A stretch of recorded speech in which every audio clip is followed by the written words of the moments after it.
the minimum that you need to start transatlantic service is a Boeing 747. Okay? It's a couple of $100 million, right? And Branson got Virgin Atlantic off the ground with no money.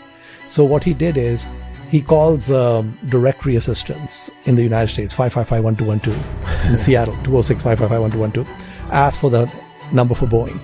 Okay, gets the number for Boeing, calls the main switchboard and says, I'd like to lease a 747 that you guys might have hanging around that you're not using. They hang up on him. Right. Okay, he keeps calling them.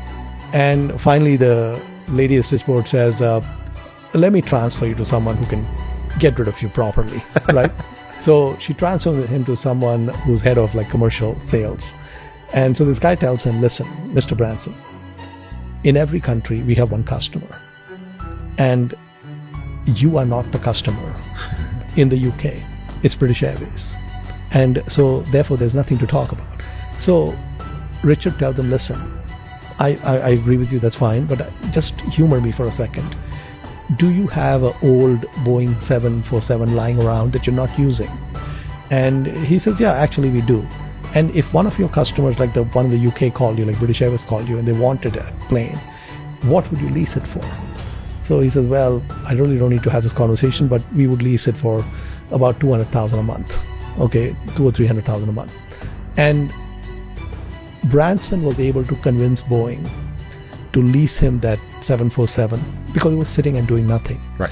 Then when he set up Virgin Atlantic, he said, you get paid for all the future flights in advance because people buy tickets. So the plane's going to fly in April. People already bought tickets in February. Right. So you say, I got cash coming in 2 months, 3 months before the plane's going to fly.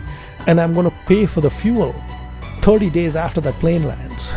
Okay. So he had negative working capital, and the lease payment is also in arrears, right?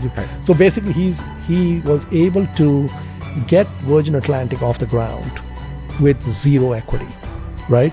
Now, the way I look at it is that if you can start an airline with no money, you can start any business with no money. Right. Okay?